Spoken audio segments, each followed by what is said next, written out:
What if the people who brought life to your favorite anime lost theirs while creating it? It's not a dark, fan-made story, and it really happened in 2019. One of the most beloved anime studios, Kyoto Animation, turned into a living nightmare because of a single man consumed by hate and rage. But what exactly happened that day? What drove a person to destroy something so pure, so full of passion? And how did the entire anime industry change after that tragic morning? Stay till the end if you want the answers. Because today, we're diving into the heartbreaking story of the Kyoto Animation arson attack, the day anime itself cried.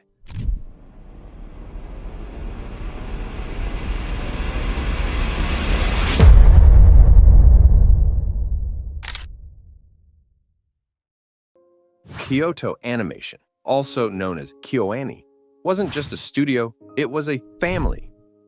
Founded in 1981 by Toyoko Hara and Hideaki Hara, a husband and wife duo, the studio began as a small group of housewives painting animation cells for companies like Tatsunoko and Pierrot Productions. Yoko had once worked as a painter at Mushi Production, the same studio behind Astro Boy.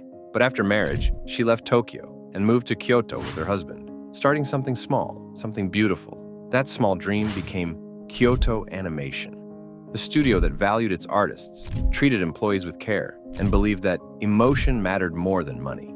They gave us masterpieces like Clannad, Violet Evergarden, A Silent Voice, and Ko-Un, stories that touched millions of hearts around the world.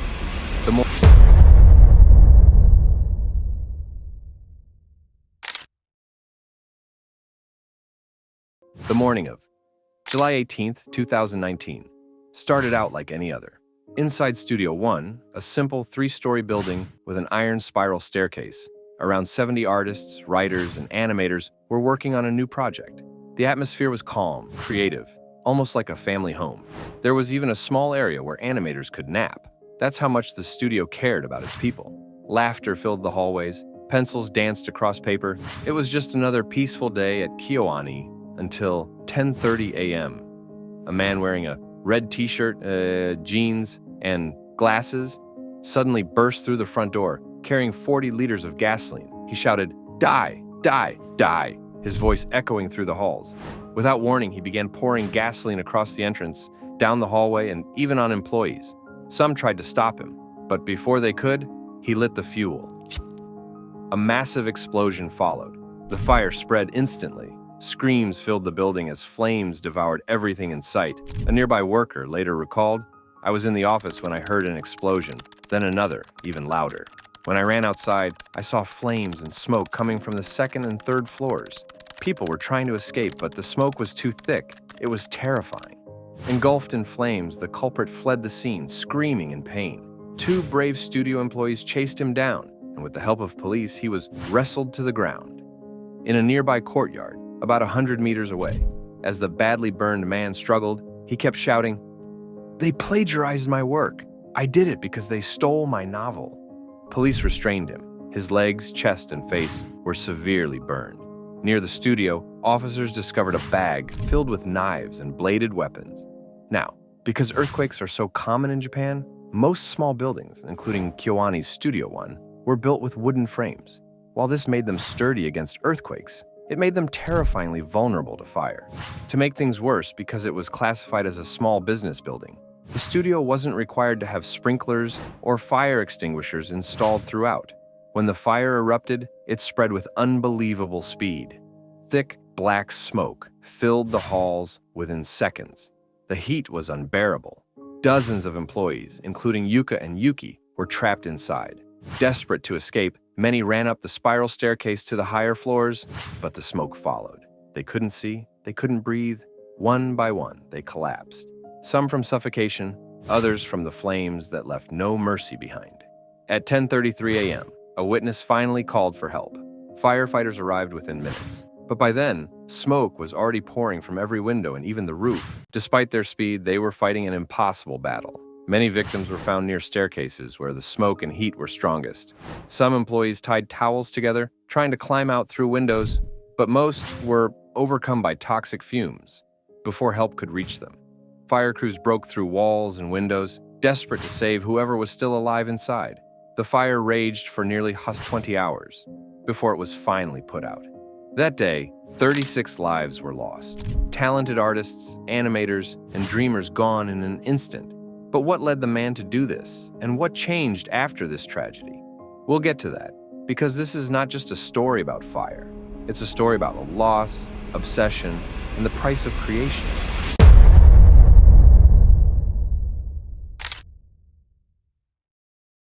The man responsible for the Kyoto Animation arson attack was Shinji Aoba.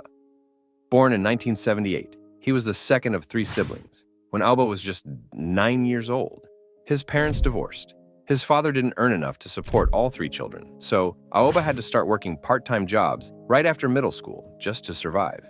After finishing high school, he kept jumping from one random job to another, trying to hold his life together. But fate wasn't kind to him. In 1999, tragedy struck. His father took his own life. That moment shattered what little stability Aoba had left. From then on, he struggled financially, emotionally, and mentally.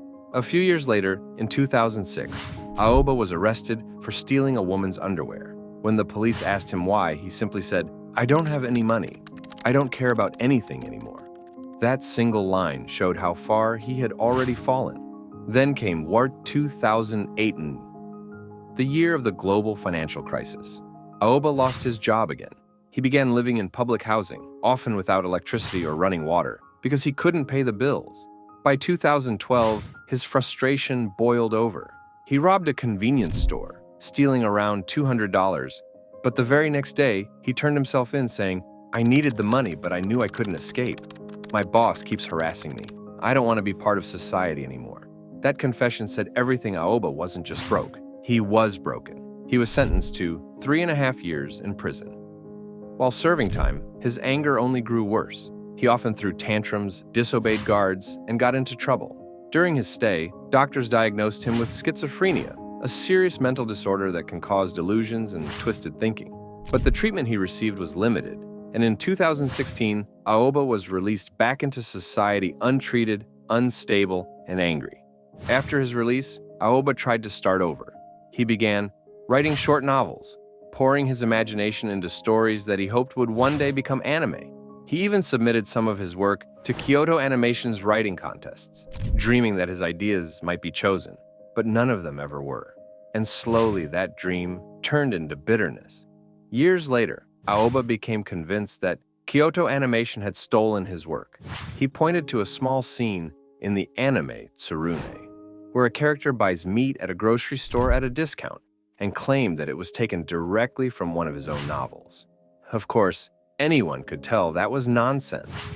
A scene of someone shopping for groceries is far too common to be called plagiarism. But Aoba's mind, clouded by schizophrenia and resentment, twisted that idea into something darker. He truly believed he'd been robbed, and that belief, that delusion, consumed him. It grew into rage, then hate, and finally into revenge. That obsession would lead him to commit one of the most horrific acts in anime history, the day when a man's madness burned down a studio that only wanted to create beauty. Before you go, don't miss my deep dive on One Punch Man Season 3. Everything we know so far, explained in detail.